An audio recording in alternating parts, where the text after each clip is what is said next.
ہم سے غلطی ہوئی کہ ہم ٹکڑوں میں بٹ گئے، ہم گروہوں میں بٹ گئے، اور اس کا نتیجہ کیا ہے؟ آج پوری امت زخم زخم ہے، پوری امت لہو لہو ہے۔ کہا تمہاری ہوا اکھڑ جائے گی اگر تم نے حبل اللہ کو چھوڑ دیا، اللہ کی رسی کو چھوڑ دیا، تم نے رسول کے دامن کو ترک کر دیا، تم گروہی تقسیمات پہ یقین رکھنے لگے، تم نے 1.5 اینٹ کی مسجد کھڑی کر لی، تم تقسیم در تقسیم کے عمل سے گزرتے رہے، تم امت سے فرقوں سے جماعتیں، جماعتوں سے لابیاں، اور لڑکتے لڑکتے تم ٹکڑے ٹکڑے ہو گئے، تم کرچی کرچی ہو گئے، تو پھر تمہاری ہوا اکھڑ جائے گی، دنیا میں تمہاری کوئی عزت نہیں رہے گی۔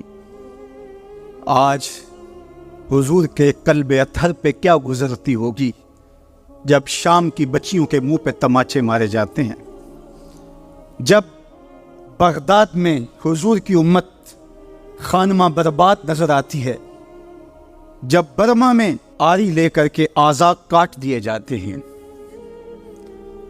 جب دشت لیلہ سے لے کے کندھار تک اور بستی بستی، کریا کریا، صحرا صحرا خون، بستی بستی، کریا کریا، صحرا صحرا خون، امت والے امت کا ہے کتنا سستا خون، امت والے امت کا ہے کتنا سستا خون۔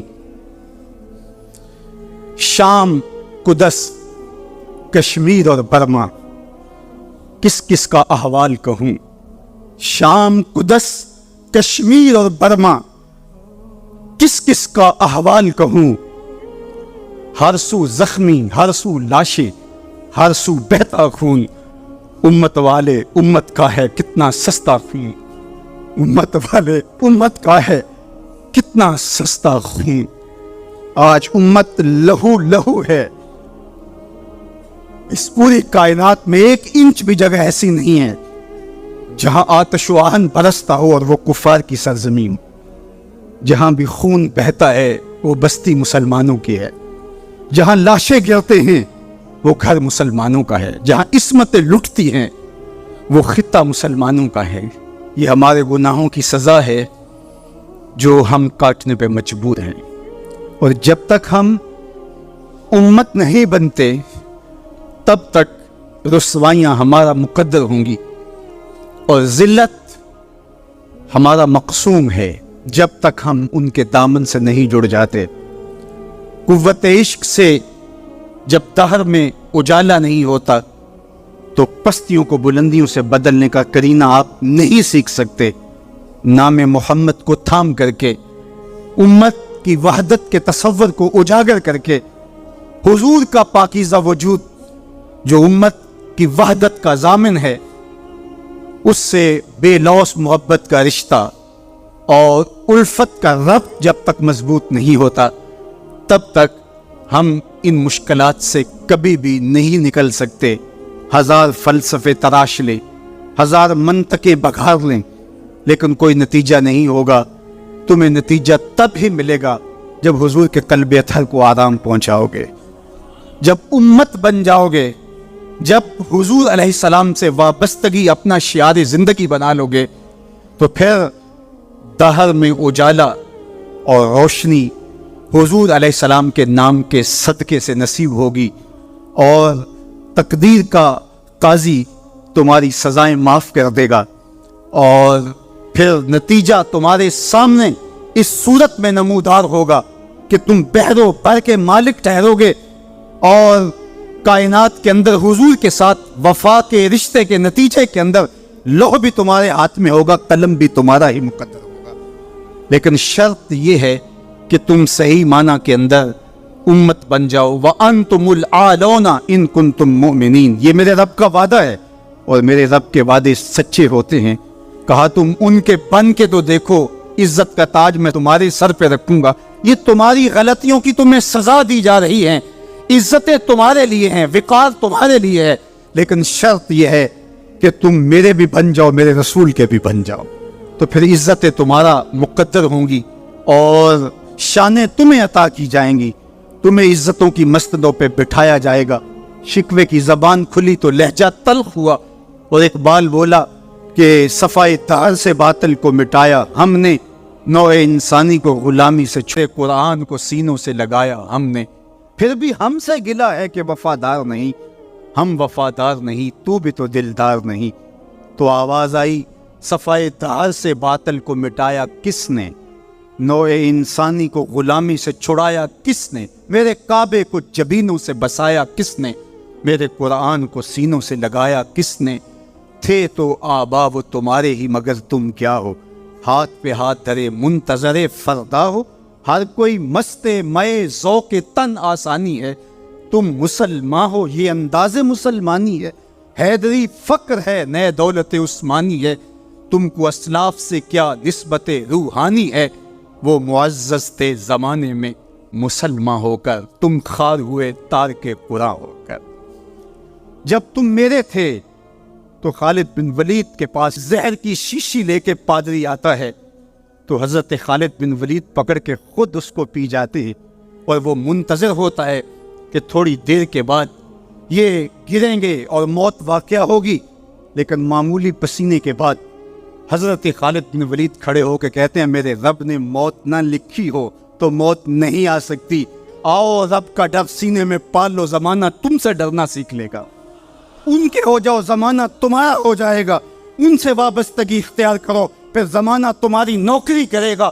پھر میں اقبال کے لہجے میں کہنا چاہوں گا کہ محمد سے وفا تو نے تو ہم تیرے ہیں، یہ جہاں چیز ہے کیا لوح و قلم تیرے ہیں، پھر کائنات تمہاری باج گزار ہوگی، تمہاری دہلیز کی لونڈی ہوگی، زمانہ تمہارا نوکر ہوگا، شرط یہ ہے تم امت بن کے دیکھو، تم نے امت بننا ہے، تم نے رسول اللہ کا غلام بننا ہے، تمہارا لب و لہجہ بتائے ہم حضور کی امتی ہیں، تمہارا طرز زندگی بتائے تم حضور کی امتی ہو، تمہارا کردار بتائے، تم ترازو پہ کچھ تول رہے ہو تو لوگ دوسری طرف بھی منہ کر کے کھڑے ہو جائیں، یہ غلط نہیں تول سکتا، یہ امت رسول ہے، تم بول رہے ہو لوگوں کو یقین ہو کہ یہ جھوٹ نہیں بول سکتا، یہ رسول اللہ کا امتی ہے، تمہارا طرز زندگی بتائے میں امت رسول ہوں، تمہاری وحدت، تمہارا زور ہے، تمہاری طاقت ہے، تمہاری توانائی ہے، تو فرمایا وَكَذَلِكَ جَعَلْنَاكُمْ أُمَّةً، ہم نے تو امت بنایا تھا تمہیں،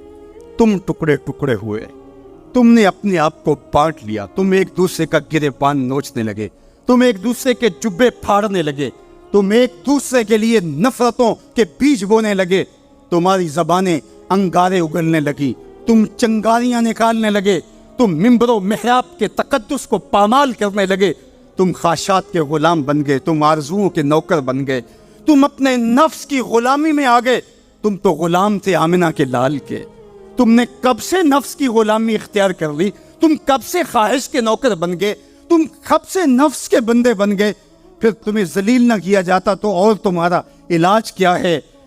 تقدیر کے قاضی کا یہ فتویٰ ہے ازل سے، ہے جرم ضعیفی کی سزا مرگ مفاجات، یہ تقدیر کا فیصلہ ہے۔ عبد القادر روحیلے نے جب ملک تیمور کو قید کر کے اس کی آنکھیں نوکے خنجر سے نکالی اور اس کی حرم کی بیٹیوں اور بہوؤں کو بہنا ناچنے پہ مجبور کیا، لیکن ایک دم نہ جانے اس کو کیا خیال آیا، اس نے سارا اسلحہ اتار کے پھینک دیا اور چارپائی پہ لیٹ کے خراٹے لینے لگا، لیکن وہ بیٹیاں برابر ناچتی رہیں۔ تو عبد القادر روحیلہ کھڑا ہوا اور اس نے کہا کہ میں ایک سپاہی ہوں اور اس حالت کے اندر اسلحہ اتار کے خراٹے لینے لگ جانا یہ ایک سپاہی کی شان کے لائق نہیں ہوتا، یہ میرا تکلف تھا، یہ میری بناوٹ تھی، مجھے خیال آ گیا کہ میں نے بہت زیادتی کی ہے اور میں یوں لیٹا، میرا خیال تھا کہ تیمور کی کوئی بیٹی میرے ہی خنجر سے میرا گلا چیر دے گی، لیکن اس کے باوجود تم برابر ناچتی رہی۔ حمیت نام تھا جس کا گئی تیمور کے گھر سے۔ اس نے کہا کہ اب میں حق بجانب ہوں جو میں نے آپ کے ساتھ کیا، اس لیے کہ میرے خنجر کو پڑا ہوا دیکھ کے اور مجھے خراٹے لیتے ہوئے دیکھنے کے باوجود بھی جب تم ناچ رہی ہو تو پھر میں نے غلط نہیں کیا، تمہارا علاج یہی تھا۔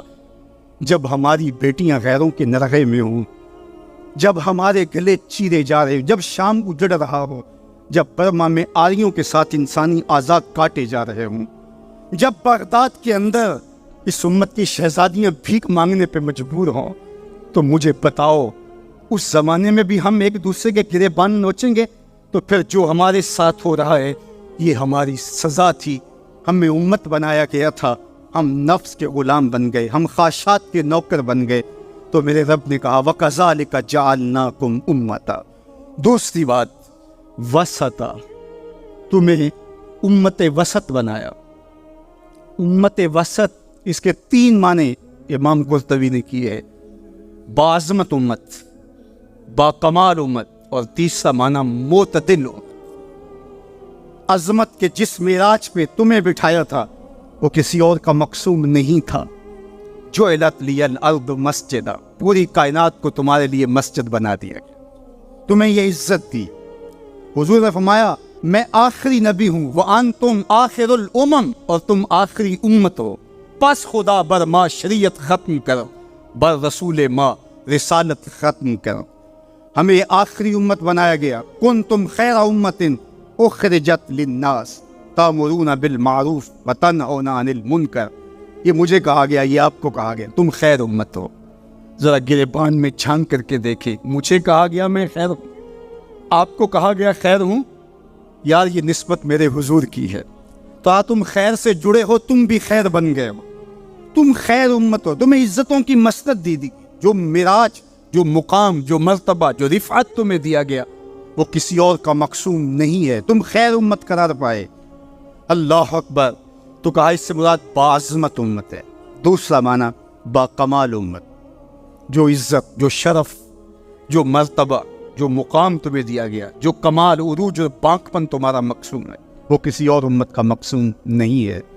حضور نے ارشاد فرمایا ایک بندہ صبح سے لے کر کے ظہر تک مزدوری کرتا ہے، اس کو ایک قیراط دیا جاتا ہے۔ ایک ظہر سے لے کر عصر تک مزدوری کرتا ہے، اس کا وقت تھوڑا ہے لیکن مزدوری اس کو بھی ایک قیراط دی جاتی ہے۔ اور تیسرا شخص عصر سے لے کر مغرب تک مزدوری کرتا ہے، دونوں سے کم تھوڑا وقت لگاتا ہے لیکن اس کو 2 قیراط دیے جاتے ہیں۔ فرمایا پہلی مثال یہود کی ہے، دوسری مثال نصارہ کی، اور تیسری مثال میری امت کی۔ تھوڑے عمل پر زیادہ اجر رکھا گیا۔ من جاء بالحسنۃ فلہ عشر امثالھا، ایک نیکی کرو گے 10 کا ثواب ملے گا۔ یہ اس امت کو اعزاز دیا گیا، یہ امت کو تکریم دی گئی۔ ایک بچہ حفظ قرآن کرتا ہے اور اپنے خاندان کے لوگوں کی شفاعت کرتا چلا جاتا ہے۔ بڑھاپے میں اترتا ہے ایک شخص، عمر کی کثرت کی وجہ سے وہ خاندان کی شفاعت کا اہل ہو جاتا ہے۔ کیا کیا شرف نہیں دیے گئے، کیا کیا مقام نہیں دیا گیا۔ اس امت کو عزتوں کی مسند پہ بٹھا دیا گیا۔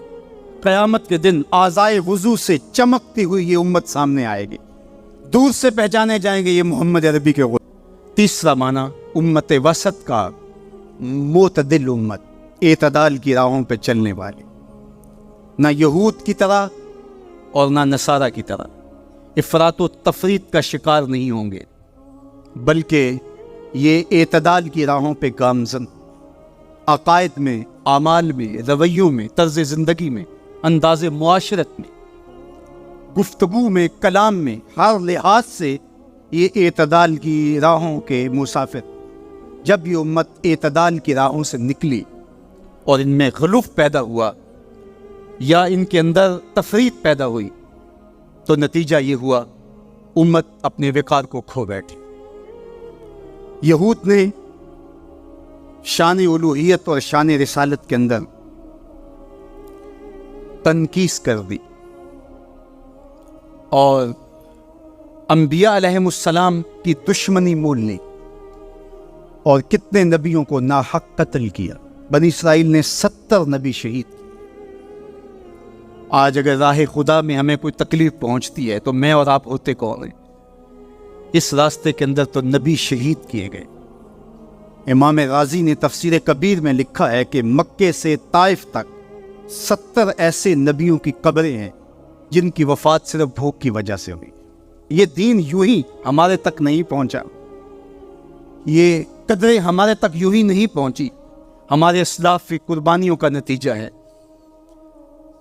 اور دوسری جانب نصارہ نے انبیاء کے باپ میں ایسا غلو کیا اور توحید کے عقیدے کو بھی بگاڑ کے رکھ دیا، حضرت عیسیٰ کو خدا کا بیٹا قرار دے دیا۔ تعلیم ثلاثہ میں مبتلا ہو کر کے 3 وجودوں کو انہوں نے معبود قرار دیا اور 3 وجودوں کے مجموعے کو الہ کہا۔ افراط اور تفریط کی راہوں پہ گامزن ہونے والے گمراہیوں کا شکار ہوئے، لیکن مجھے میرے دین نے، میرے اسلام نے جو عقیدہ دیا وہ صراط مستقیم کا عقیدہ دیا، اور ہر روز ہر نمازی ہر نماز کی ہر رکعت میں اصالتاً یا وکالتاً یہ کہتا ہے اہدنا الصراط المستقیم۔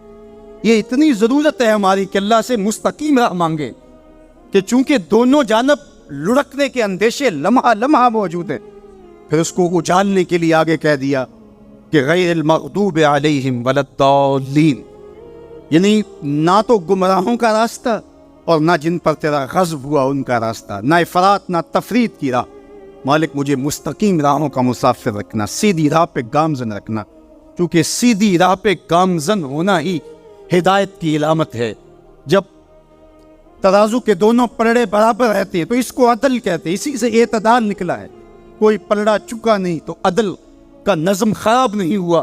تم لمحہ لمحہ عدل کی راہوں پہ گامزن رہو گے، اپنا محاسبہ کرتے رہو گے، اپنے عقائد کا محاسبہ کرتے رہو گے، تمہارے عقائد میں خرابی نہیں آنی چاہیے۔ تمہارے 3 بنیادی عقیدے ہیں، عقیدہ توحید، عقیدہ رسالت اور عقیدہ آخرت۔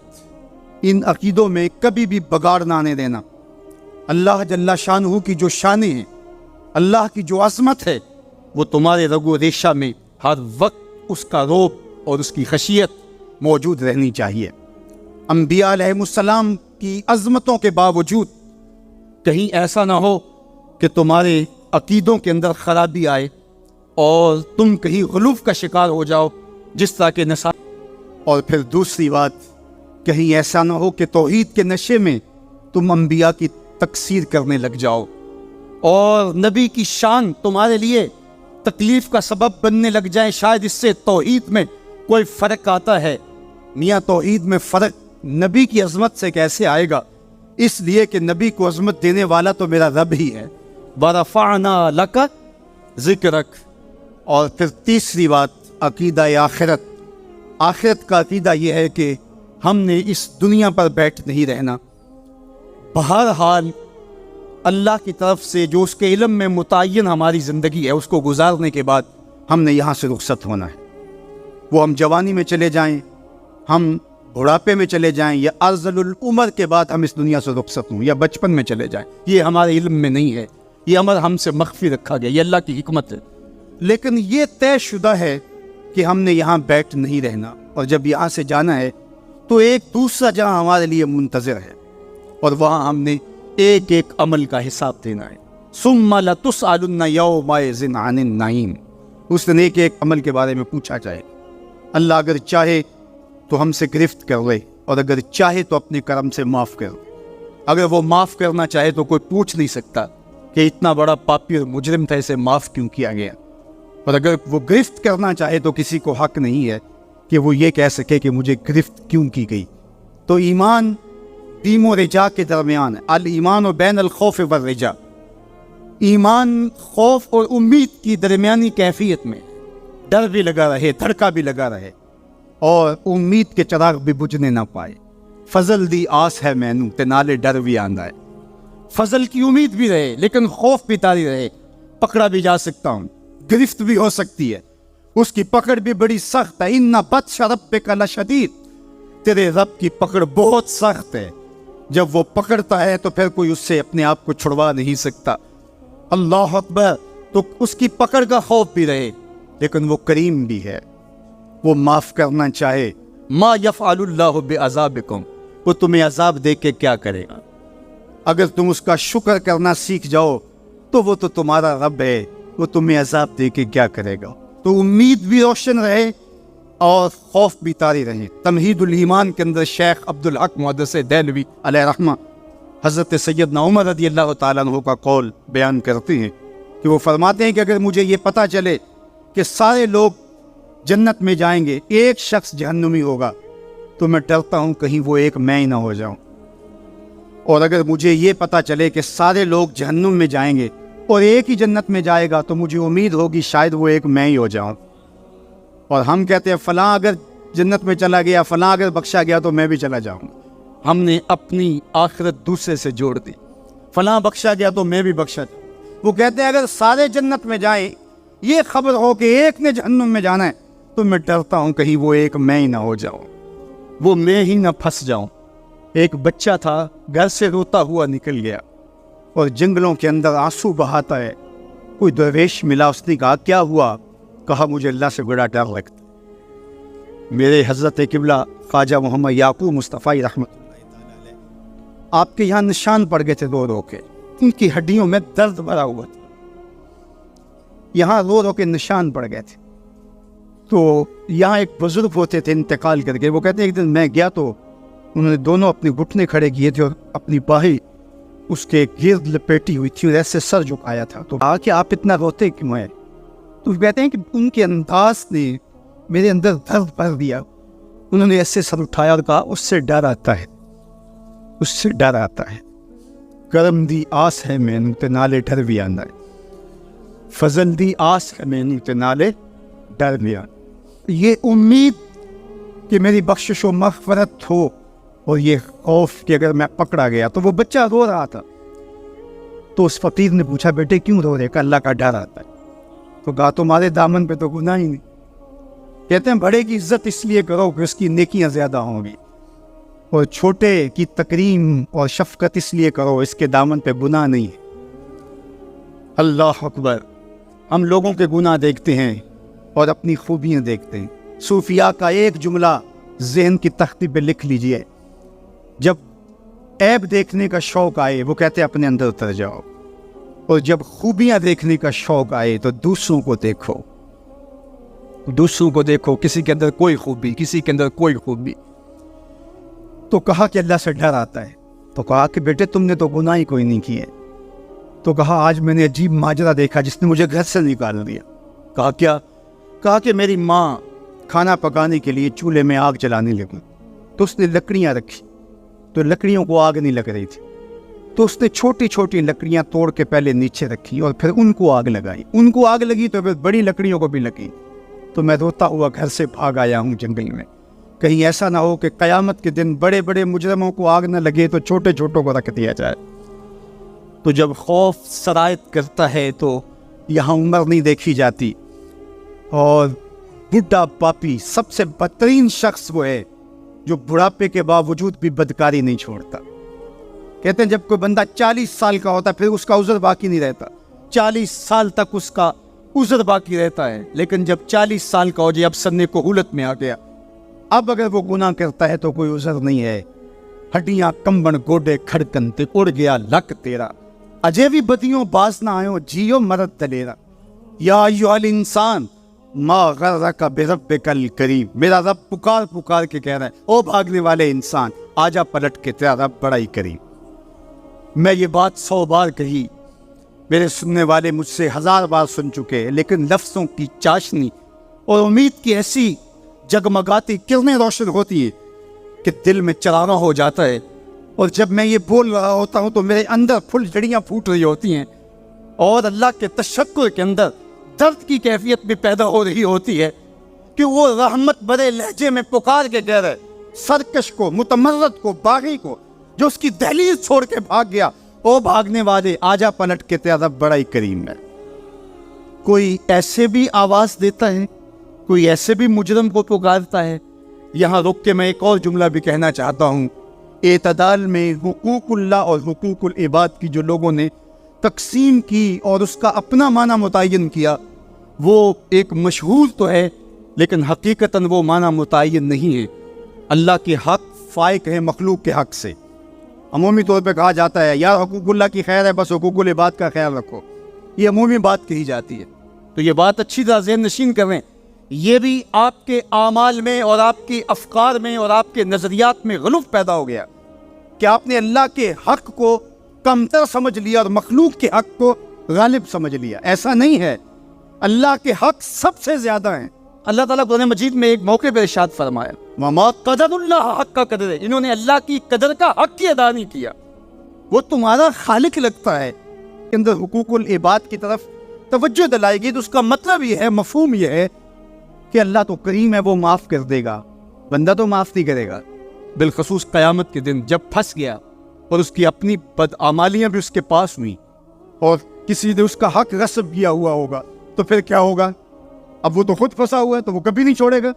اب اللہ تعالیٰ کس طرح اس معاملے کا حل فرمائے گا کہ یہ شخص جس نے حق کھایا ہے، جس نے زیادتی کی ہے، تو اس دوسرے شخص کو اپنی نیکیاں دے گا. نیکیاں لینے کے باوجود بھی اگر وہ پاپی اتنا بڑا ہے کہ ابھی بھی کام نہیں بنتا اور اس کے ذمے قرض بھی باقی رہ گیا، تو پھر یہ اس کو اپنے گناہ دے گا. تو اب قیامت کے دن کون چھوڑے گا؟ جہنم کی دہکتی ہوئی آگ سامنے ہوگی اور ایک بندہ پھنسا ہے اور یہ بھی پھنسا ہوا ہے، تو اس کی جان اس کو اپنے گناہ دے کے اس کی نیکیاں لے کے چھوٹ رہی ہے، تو وہ کیسے معاف کرے گا؟ وہ نہیں معاف کرے گا. اس لیے اس معنی کے اندر کہا کہ حقوق العباد میں کوتاہی نہ کرنا، اس لیے کہ اس کی معافی نہیں کرے گا. وہ اس کے پاس ایک چیز ہاتھ لگ جائے گی وہ تو غنیمت سمجھے گا.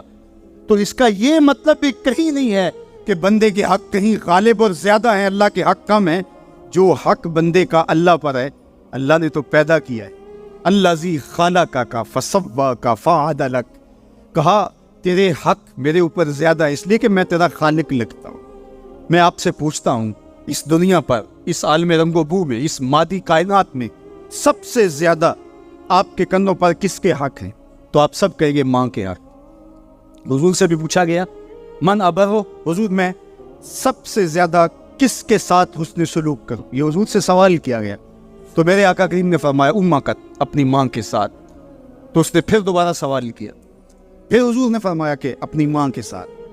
پھر کہا حضور میں سب سے زیادہ نیکی کس سے کروں؟ میری نیکیوں کا، میرے حسن سلوک کا سب سے زیادہ حقدار کون ہے؟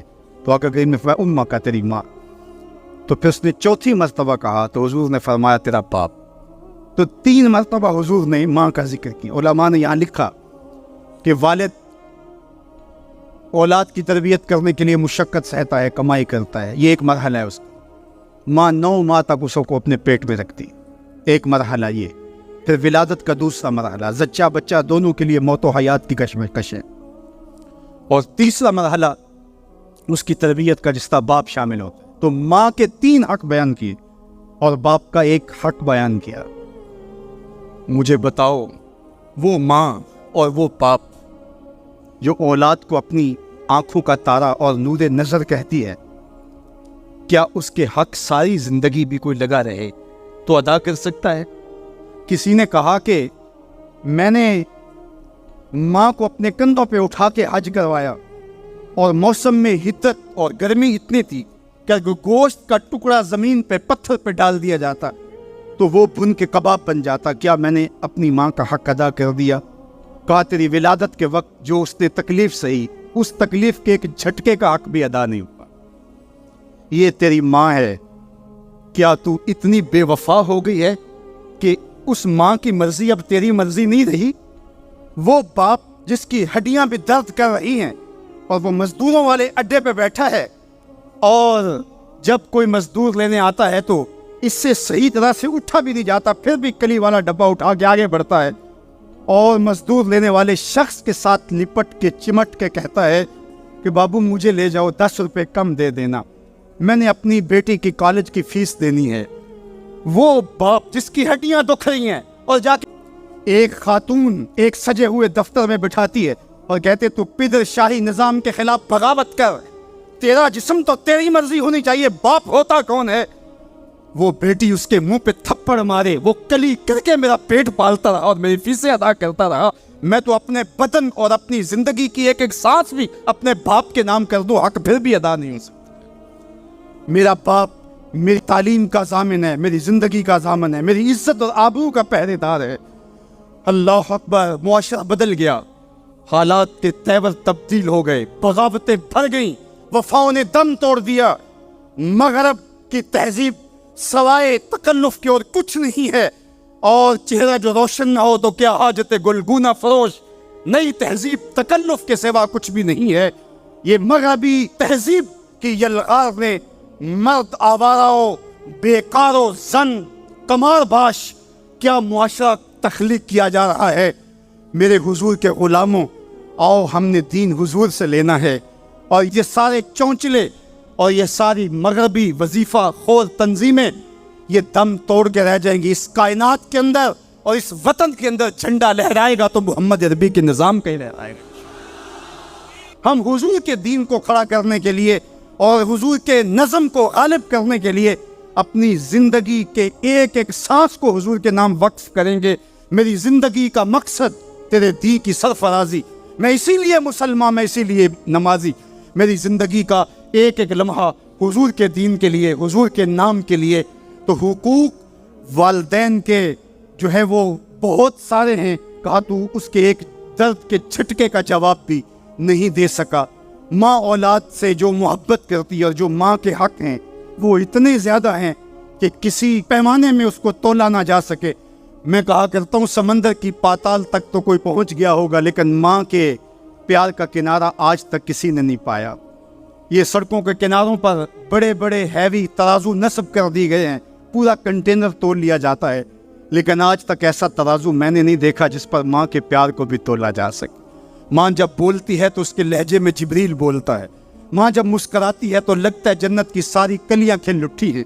اللہ نے ماں کے سینے میں وہ درد، وہ درک، وہ محبت، وہ چاہت، وہ پیار کا جہاں آباد کر دیا کہ سید خورشید گیلانی نے کہا تھا کہ اونچے ہوٹلوں میں کھانا کھانے میں وہ سرور کہاں جو چولہے پر بیٹھ کے ماں کے ہاتھوں سے پکی ہوئی چپاتیاں کھانے میں ملتا ہے۔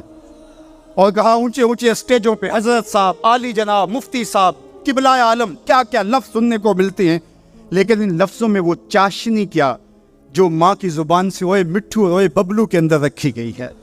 ماں کے سینے میں تڑپتی ہوئی ممتا اور محبتوں کا جہاں، اس کی کوئی مثال ہی نہیں ہے۔ ماں کو اتنا پیار کیوں ہے اور ساری زندگی ماں کے حق ادا کرتا رہے پھر بھی حق ادا نہ ہو، کیوں؟ اس لیے کہ ماں نے جنم دیا ہے۔ یہی جواب ہے نا آپ کا کہ ماں اتنا پیار اس لیے کرتے، اس کے حق کتنے ہیں کہ میرے حضور نے کہا پھر ماں، پھر ماں، پھر ماں۔ اتنے حق کیوں ہیں؟ اس لیے کہ اس نے جنم دیا ہے۔ میرے جملے کو بار بار آپ نے سنا ہوگا، پھر سن لیجئے، جس نے جنم دیا ہے اس کو اتنا پیار ہے اور اس کے اتنے حق ہیں، تو جس نے خلق کیا ہے اس کو کتنا پیار ہوگا اور اس کے کتنے حق ہوں گے۔ تو اللہ کے حق غالب ہیں۔ تو یہ جو حقوق العباد کی تلقین کی جاتی ہے تو اس کا مفہوم یہ ہے کہ اس کی معافی نہیں ہوگی۔ انسان ہے، نہیں معاف کرے گا، وہ کریم ہے، معاف کر دے گا۔ تو اس کا یہ مطلب کبھی بھی نہیں نکلتا کہ جو ہے وہ اللہ کے حق کوئی کمزور ہے اور مخلوق کے حق غالب ہے۔ ہمارے اوپر سب سے بڑا حق ہمارے اللہ کا ہے۔